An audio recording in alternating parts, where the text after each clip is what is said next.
Greetings, disciples. I think I'm going with disciples just because it sounds more gender neutral than journeyman does, though I do like journeyman just a little better. I just want to have the most, all people are welcome name, and I think disciples is good for that. Um, so yeah, that's where we're at. I'll take a sip of my tea, my hot bev, and we'll get to it.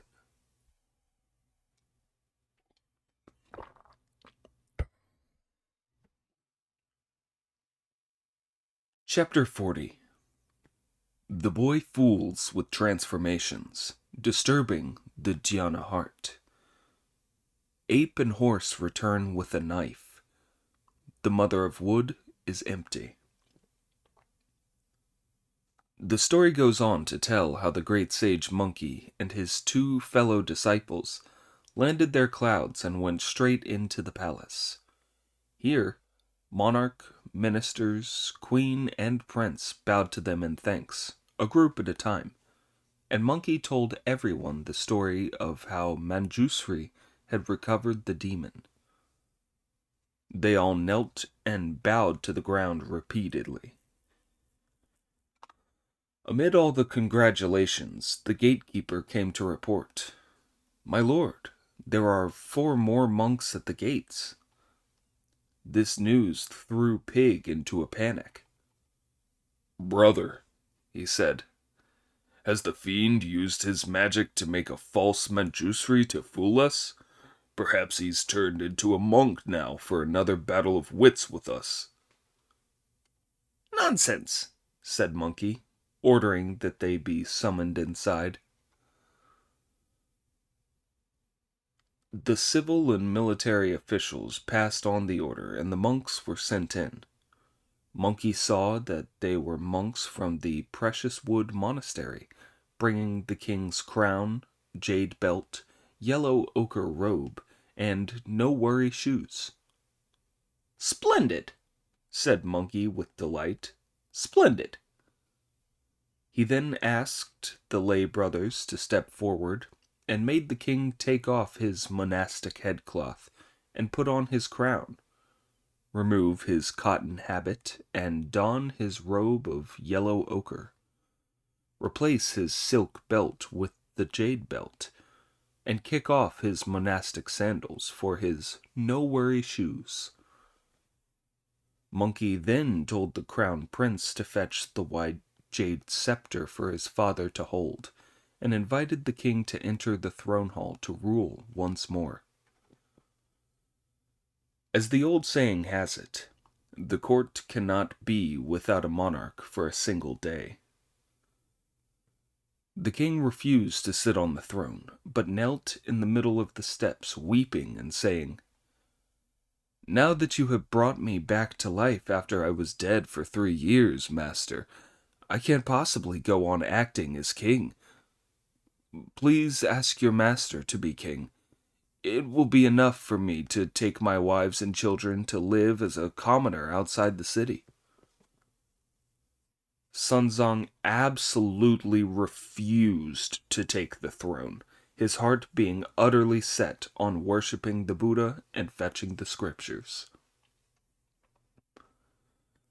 The king then offered the throne to Monkey, who said with a laugh, "I tell you frankly, gentlemen, if I'd wanted to be a king, I could have been the king of every country on earth.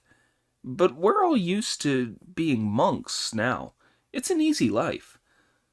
If I were a king, I'd have to grow my hair, and I wouldn't be able to sleep at dusk or when the drum is beaten for the 5th watch. Whenever there was a report from the frontier, I'd be worried, and I'd be distressed and helpless at reports of famine and disaster. I'd never get used to it. No, you go back to being a king. I'll carry on and win merit as a monk." No matter how hard the king tried to refuse, he finally had to enter the throne hall, sit facing south on the throne, and call himself king. He issued a general amnesty, sent the monks of the Precious Wood Monastery back with rich presents, and opened up the eastern hall to the palace to give a banquet for the Tang priest. He also sent for painters to paint portraits of the Tang patriarch and his 3 disciples to hang in the throne hall. Now that they had restored the country to peace, the master and his disciples did not want to stay long. They were eager to take their leave of the king and carry on towards the west. The king, his queen and consorts, the crown prince, and the ministers presented the country's greatest treasures, as well as gold, silver, silk, and satin to the patriarch as tokens of their thanks. Sanzang accepted none of these gifts, but only the return of his passport, and urged Monkey and the other 2 to saddle the horse up and be on their way as soon as possible. The king was most upset. He ordered the state carriage brought out and invited the Tang priest to ride in it. The 2 groups of civil and military officials led the way, while the king, his queen and consorts, and the crown prince pushed the wheels of the carriage. Only when they had passed through the outer walls of the city did Sanzang get down from the dragon carriage to take his leave of them all. "Master," said the king, "please visit our country on your way back after collecting the scriptures in the western heaven." "I hear and obey," replied Sanzang. The king then returned with his ministers, weeping. The Tang priest and his 3 disciples made their way along a twisting road, single-minded in their determination to worship at the Vulture Peak. By now, autumn was just giving way to winter. Bare stand the woods as frost carves out red leaves. Ample the yellow millet, ripened after rain. Sun-warmed plum trees blossom in the dawn. Cold sounds the bamboo shaken by the wind. Master and disciples had now left the kingdom of Wuji. Resting at night and traveling by day, they had been going for the best part of a month when they saw a mountain in front of them that touched the sky and blotted out the sun. Sanzang was alarmed. Reining in the horse, he called urgently for Monkey, who asked, "What are your orders, master?" "Do you see that big mountain in front of us?" said Sanzang. "It's so sheer that I'm sure there must be evil creatures lurking on it to catch us, so be on your guard." "Just keep going and don't worry," said Monkey with a laugh. "I'll protect you." With that, the venerable elder relaxed and spurred his horse on. When they reached the craggy mountain, they saw that it was indeed precipitous. "Is it high?" "It touches the azure firmament." "Is it deep?" "Its chasms open down to hell." Before the mountain, white clouds always billow. Swirling black mists, red blossoming plums, emerald bamboo, green cypresses, and bluish pines. Behind the mountain is a lofty, soul-gripping pillar, concealing the fantastic caves of monsters. Springs flow from the caves with cheerful voice, and down ravines that twist and wind. Apes swing from the sky to offer fruit. Stags carry many branching antlers, while river deer shyly watch the strangers. At dusk, the tigers climb to seek their dens. Dragons emerge at dawn from out the waters. A sudden mighty roar at a cave's mouth sends birds noisily aloft with fright. See how the woodland beasts skulk off. At the sight of all these birds and beasts, the human heart beats hard in terror. Spacious as halls are the caves, all lined up along the peaks. The granite rocks are covered like pieces of jade. Mist covers all as if with greenish gauze.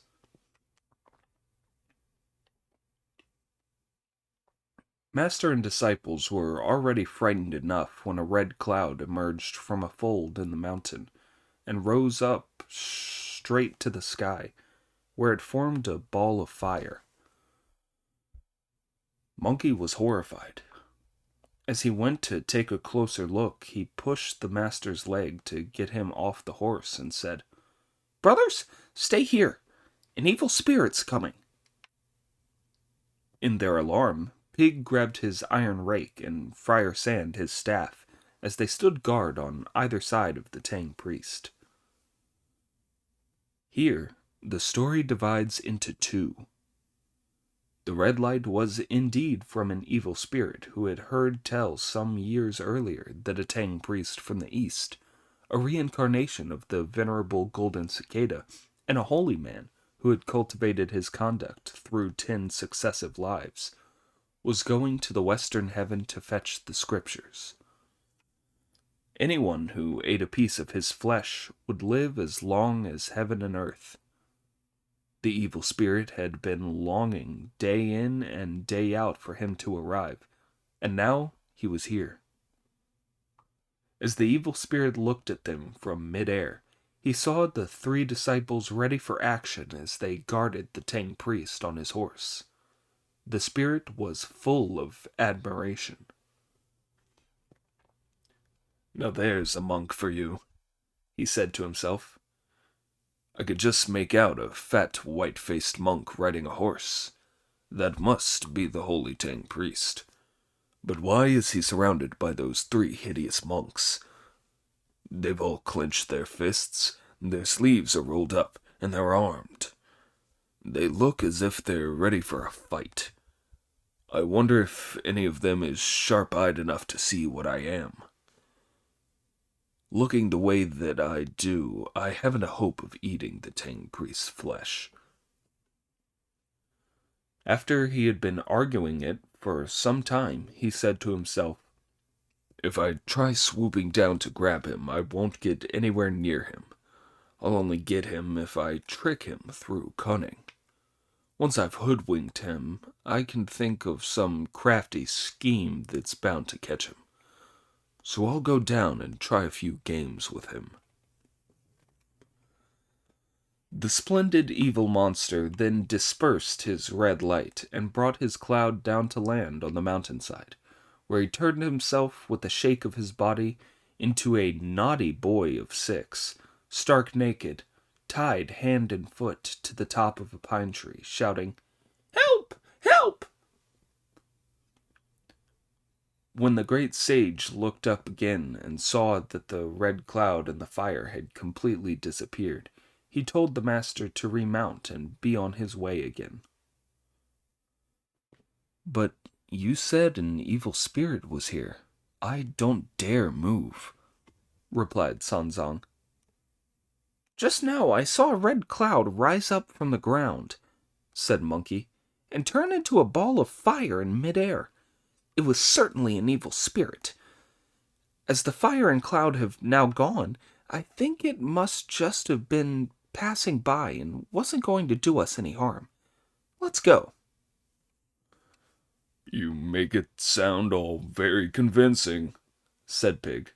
"But who ever heard of an evil spirit that just passed by?" "You wouldn't know," replied Monkey. "If the Demon King of some mountain cave has invited the spirits from all the other caves in the mountains to a banquet, then the spirits from all around would be heading there. They'd be much more interested in the feast than in doing anyone any harm. That must have been a passing spirit." Sanzang was only half convinced. but he remounted and continued along the path up the mountain. On his way, he heard a shout of "Help!" and said to his disciple with shock, "Disciple, what's that cheer in the middle of these mountains?" "You just keep going, master," said Monkey, coming up to him. "Stop worrying about chairs, whether they're carried by people or mules, or whether they're open-topped or litters. Even if there were a chair here, there'd be nobody to carry it for you." "I'm not talking about chairs for carrying, but about cheers," said Sanzang. "I know," said Monkey, "but it's no concern of yours. You just keep going." Sanzang did as he was told and whipped his horse forward. About a quarter of a mile later, he heard another shout of "Help!" "Disciple," he said, "that's no goblin or demon shouting. If it were, there'd be no echo. Listen to those shouts, one after another. I'm sure it's someone in trouble. We must go to the rescue." "Master," said Monkey, "let's have a little bit less of that compassion until we've crossed the mountain. Then you can be as compassionate as you like. This is an evil place. You must have heard how things can become spirits just as creepers attach themselves to trees.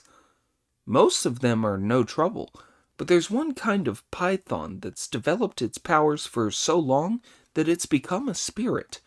It's got an amazing knowledge of the names people had as children. If you don't reply when it calls your name out from the undergrowth or from a mountain hollow, you'll be fine.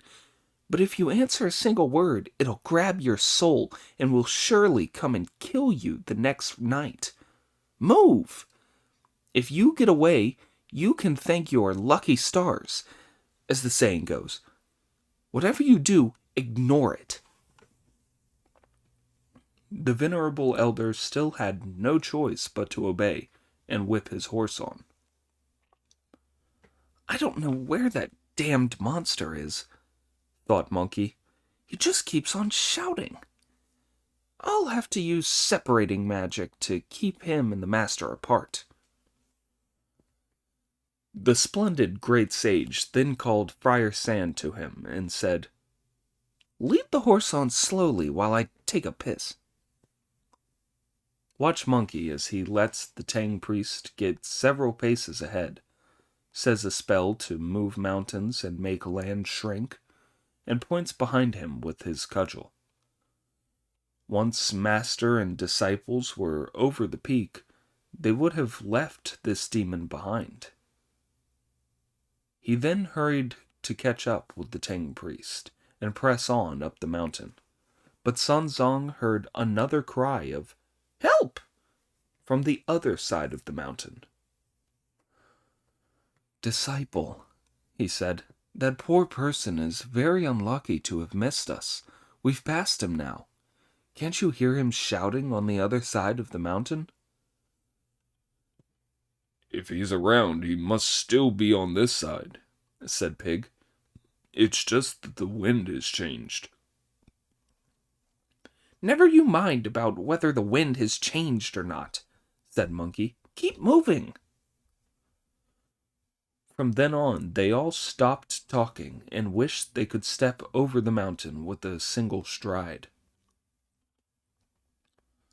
The story switches back to the evil spirit, whose 3 or 4 shouts had found no response. "I've been waiting for the Tang priest here," he thought, "and I saw that he was only about a mile away. I wonder why he's still not here after all this time. He must have taken a shortcut." He then braced himself, slipped out of his bonds, and went up into the air in his red light to take another look. He did not notice when the great sage looked up at him, recognized him as an evil spirit, and pushed the Tang priest by his foot off the horse once more. "Brothers," said Monkey, Be very careful. The evil spirit's coming back. Again, Pig and Friar Sand placed themselves on either side of the Tang priest to protect him with their rake and staff. The spirit was full of praise for all this as he noticed it from midair. What fine monks! I saw the fat white-faced one on the horse before. Why have the other 3 hidden him? I'd better take a closer look to find out. I'll have to get rid of the sharp-eyed one before I can catch the Tang priest. Otherwise, I'll have wasted my worry without any gain. Been to that trouble, and yet all in vain.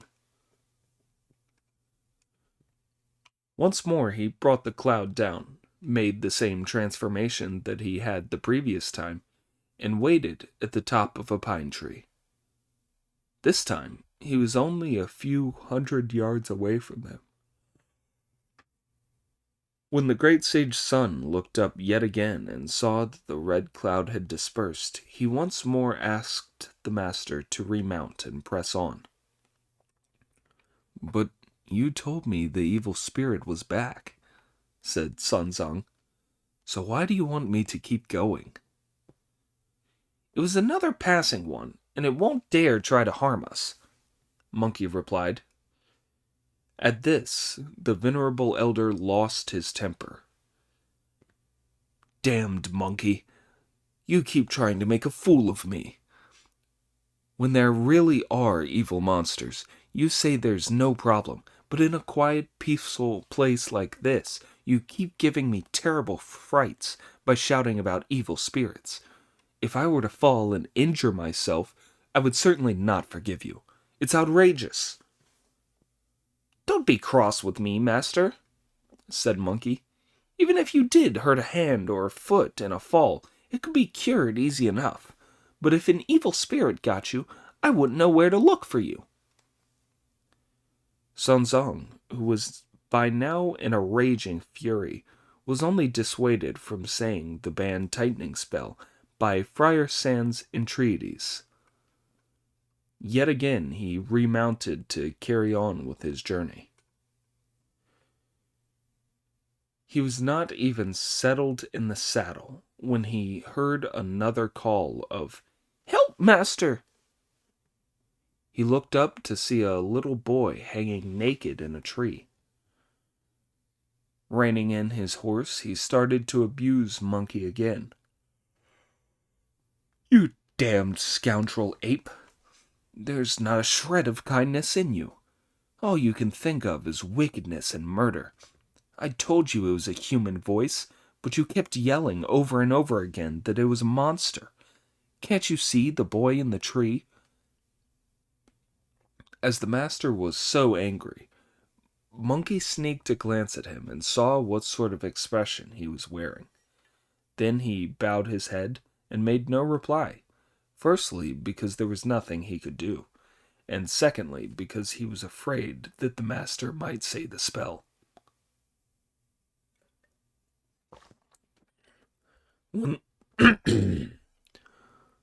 when the Tang priest reached the foot of the tree, he pointed at the boy with his riding crop and asked, "Who are your parents?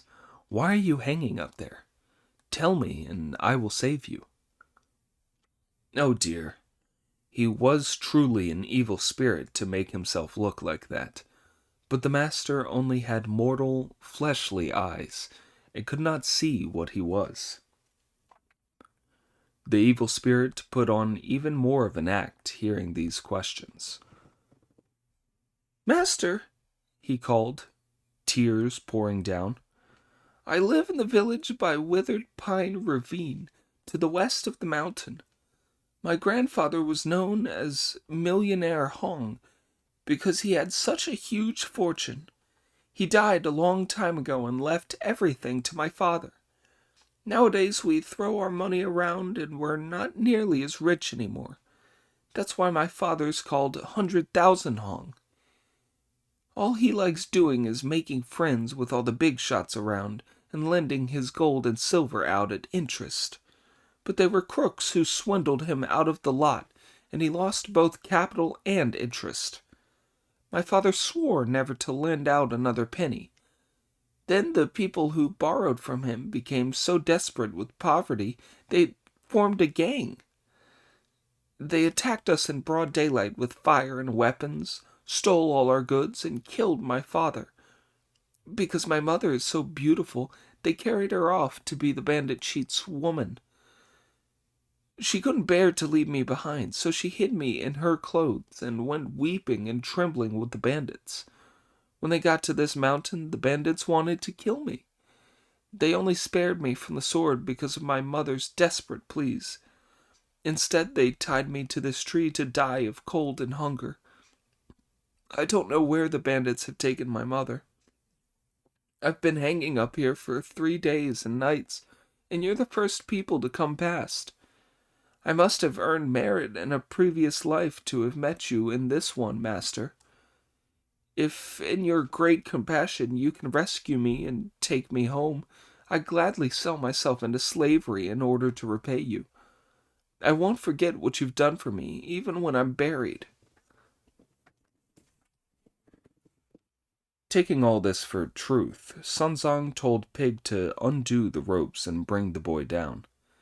The idiot, not realizing who he was just about to start doing it. This was more than Monkey could bear. "Damned beast!" he shouted. "There's someone here who can see what you are. Cut out all that nonsense and stop trying to fool us. If your family's goods have been stolen, your father has been murdered, and your mother kidnapped, then who are we going to hand you to after we rescue you? What sort of reward will you give us? It doesn't hang together. It's a pack of lies."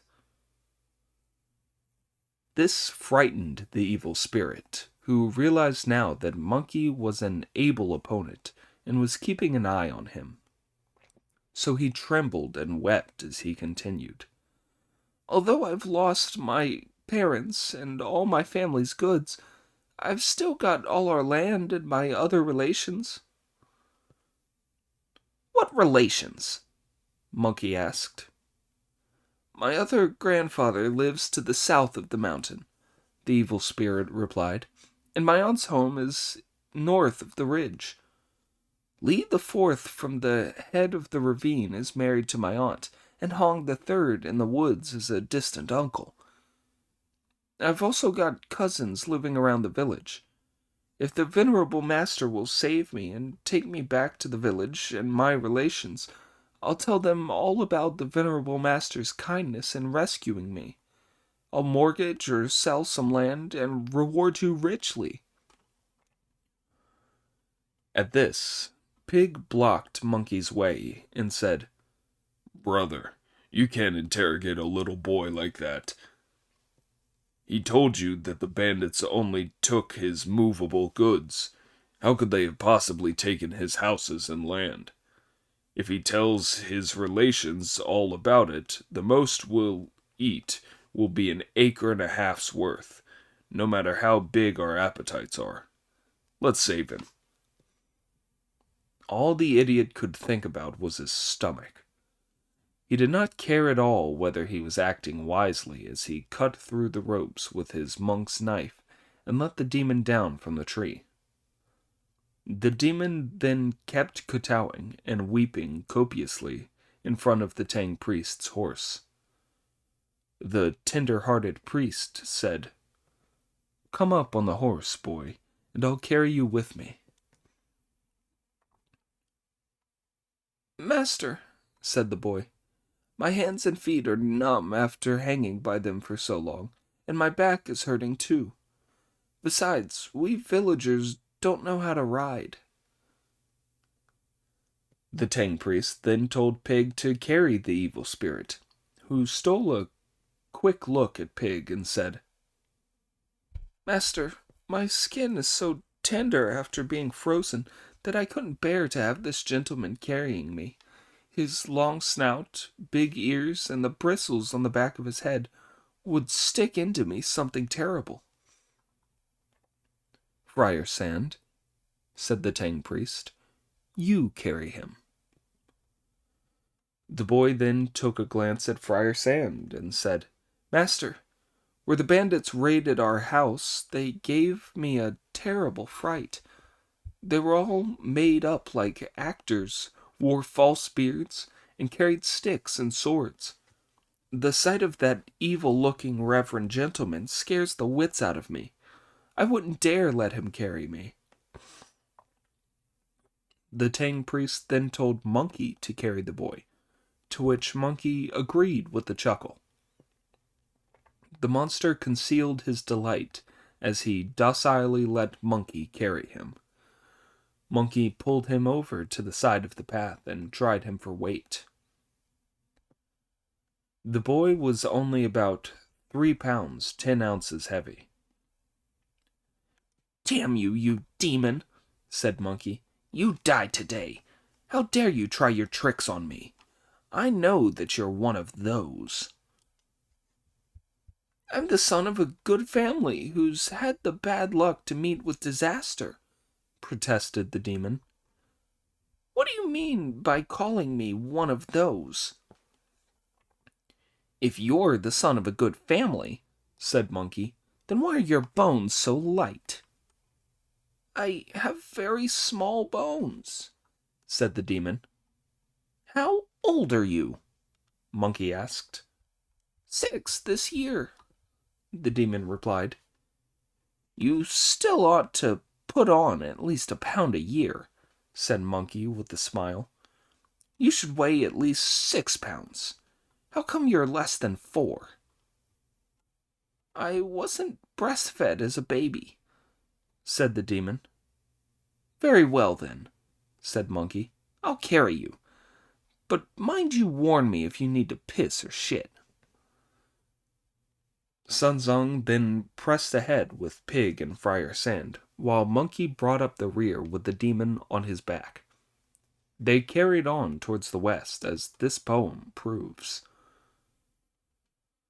High fiendish dangers face high virtue. The stillness of meditation gives rise to evil spirits.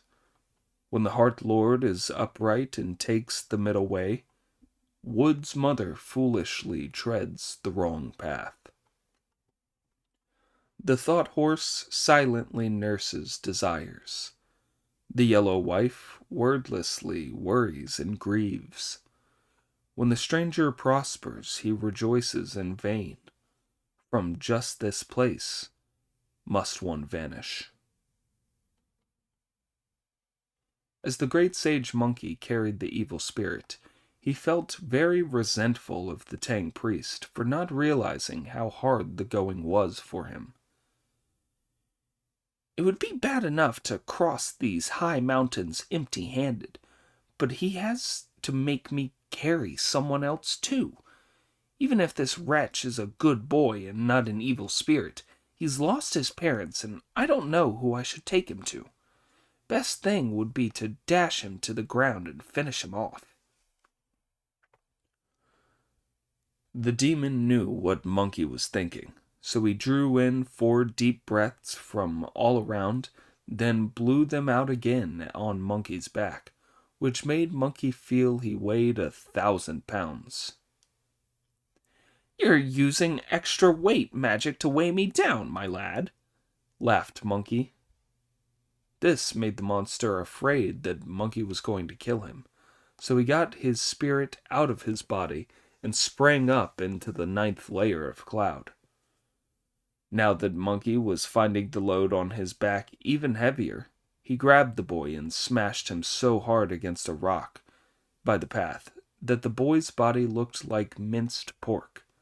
Then, just to make sure that the boy would give no more trouble, Monkey tore all 4 of his limbs and ripped them into little pieces that he scattered on both sides of the path. At this, the demon, who was watching from midair, could hold back his fiery temper no longer. "This ape of a monk is thoroughly vicious," he said. "Evil spirit wanting to kill your master I may be, but I've not yet laid my hands on him. How could you butcher me so atrociously? If I hadn't anticipated and got my spirit out, you'd have slaughtered me in cold blood. I'm going to catch the Tang priest here and now. If I delay any longer, he will become too clever."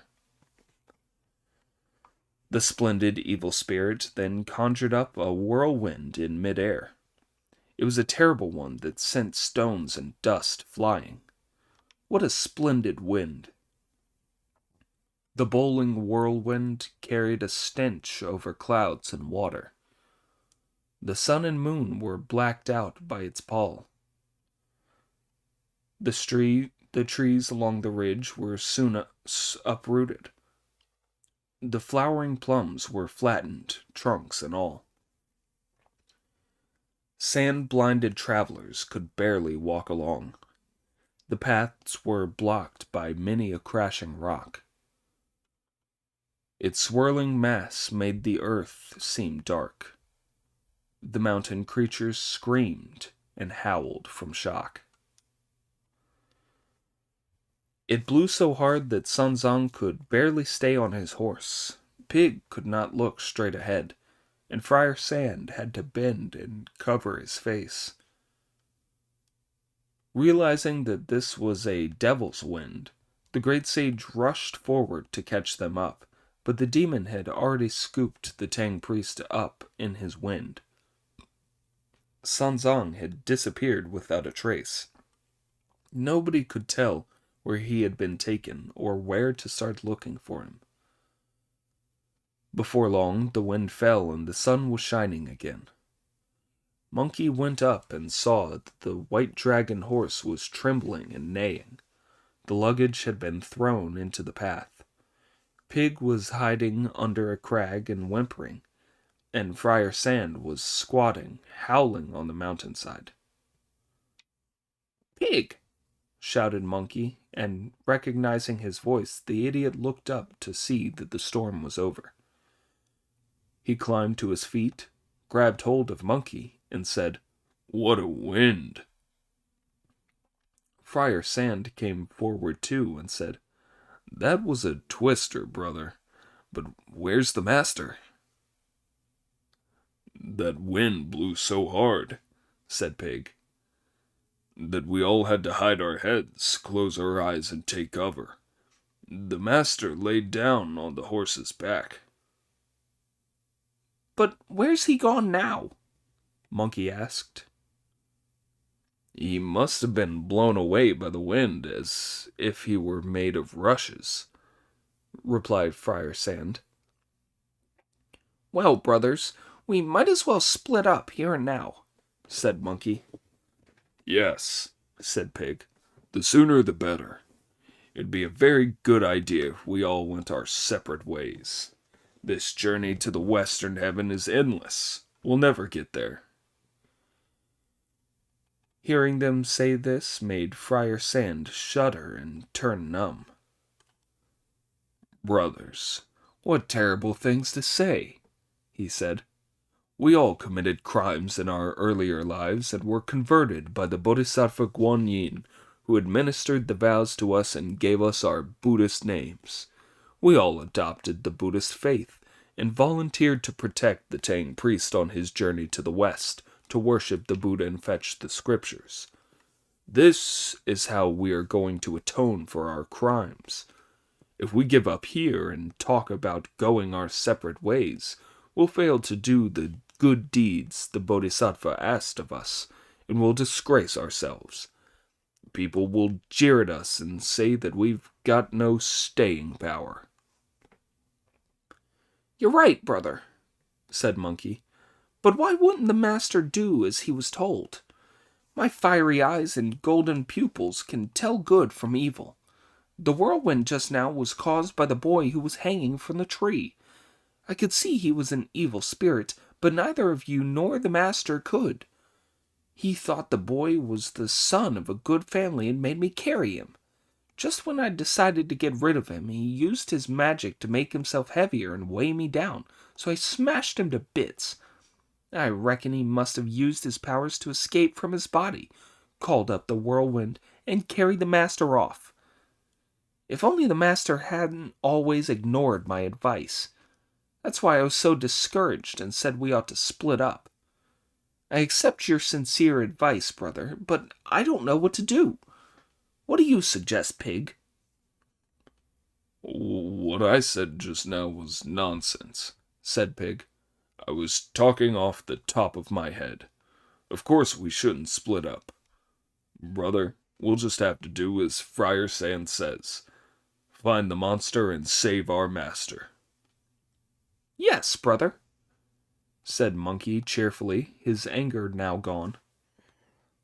Let's all pull together. Get the baggage and the horse ready, and we'll go up the mountain to find the demon and save our master. The three of them pulled themselves up the mountain and across ravines with the help of creepers, covering about 20 miles without finding any trace of the demon.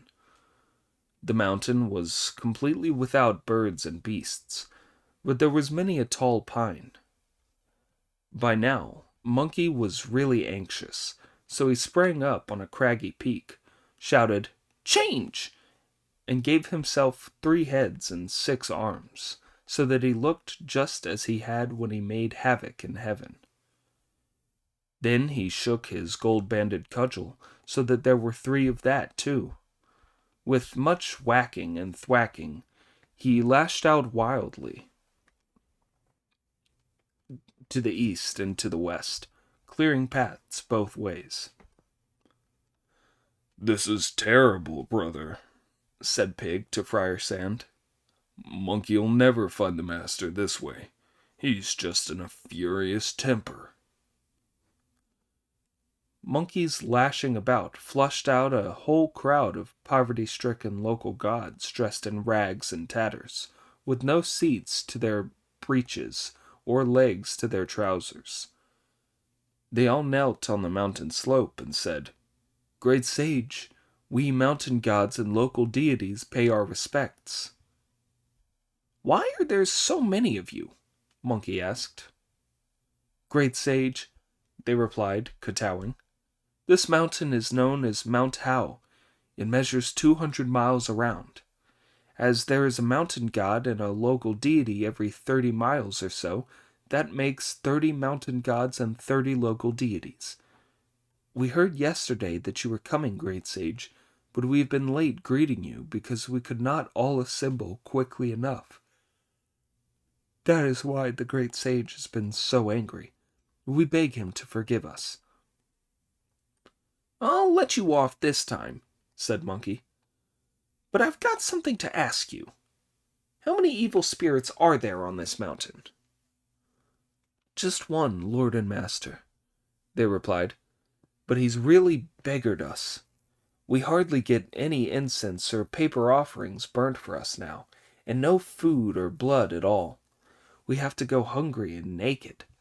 How many evil spirits could we possibly support?" "Which side of the mountain does he live on?" Monkey asked. "Neither," they said. "In the middle of the mountain there's a ravine called the Withered Pine Ravine, and beside it there's a cave called the Fire Cloud Cave. In the cave lives a demon who has tremendous magic powers. He's always capturing us mountain gods and local deities to tend to his fire kitchen and watch his door, or to make us carry bells and shout to clear the way for him at night. And the little devils expect us to make regular payments to them too." "You're all gods from the spirit world, so where can you get money from?" Monkey asked. "We haven't any," the gods replied.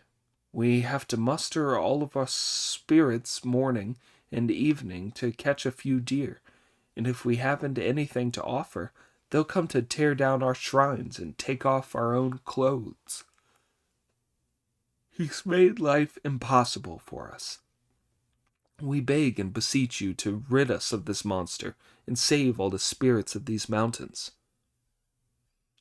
"As he controls you and you are always going to his cave, you must know where he's from and what he's called," said Brother Monkey. "When we tell you, we're sure you will have heard of him, great sage," they replied. He's the son of the Bull Demon King by Raksasi. He cultivated his conduct for 300 years in the fiery mountains and developed true Samadhi fire. His powers are tremendous. The Bull Demon King sent him here to hold this mountain. His name is Red Boy, and his title is Boy Sage King. This was good news for Monkey, who dismissed the local deities and mountain gods, resumed his original form, and jumped down from the peak. "Relax, brothers," he said to Pig and Friar Sand. "No need to worry any more. The master won't possibly be killed. The evil spirit is a relation of mine." "Stop lying, brother," said Pig. "This is the western continent of Cattle Gift, and you came from the eastern continent of Superior Body. That's a very long way apart, with thousands of mountains and rivers between them, to say nothing of a couple oceans. So how could he possibly be a relation of yours?" The crowd that turned up just now were the local deities from the mountain gods round here. When I asked them for some background on the demon, they told me he's Red Boy, the son of Bull Demon King by Raksasi, and he's also known as the Boy Sage King. When I made havoc in heaven 500 years ago, I visited all the famous mountains and people of distinction in the world. The Bull Demon King took me as his 7th sworn younger brother. There were 6 Demon Kings altogether, and the only reason why I was prepared to call the Bull Demon King my elder brother was because I was a bit smaller than him. So as this devil is the Bull Demon King's son, and I know his father, I'm his uncle. That means he couldn't possibly harm my master. I must be off straight away." "But, brother," said Pig with a laugh, 3 years without paying a visit and relations are no longer relations, as the saying goes. You haven't seen him for 500 or 600 years. You haven't even had a drink together or invited him over on holidays. There's no way he'll still treat you as a relation." "What a way to judge people," said Brother Monkey. "As another saying goes, every piece of duckweed floats down to the sea. People will always meet each other somewhere. Even if he doesn't regard me as a relation anymore, at any rate he won't harm the master. I don't expect him to treat me as a slap-up meal, but he's bound to give me the Tang priest back in one piece." The 3 brother disciples, their minds once more turned to pious thoughts, led the white horse loaded with the luggage along the path. Without caring whether it was day or night, they had covered some 40 miles when they saw a pine woods through which a stream flowed in a twisting ravine. The water was green and pure, and at the head of the ravine was a stone bridge leading to a cave. "Brother," said Monkey, "I'm sure the evil spirit must live in that rock face over there. Let's have a council of war to decide who looks after the luggage and the horse, and who comes with me to subdue the demon." "Brother," said Pig, "I'm no good at hanging around. I'll come with you." "Fine," said Monkey, continuing. "Friar Sand, hide the horse and the luggage deep in the woods, and guard them carefully while we go to look for the master." Friar Sand did as he was told, while Monkey and Pig went fully armed to the cave. Indeed, the vicious fire of a raw child won. Mind Ape and Mother of Wood both helped. If you don't know whether things turned out for good or for ill, listen to the explanation in the next installment.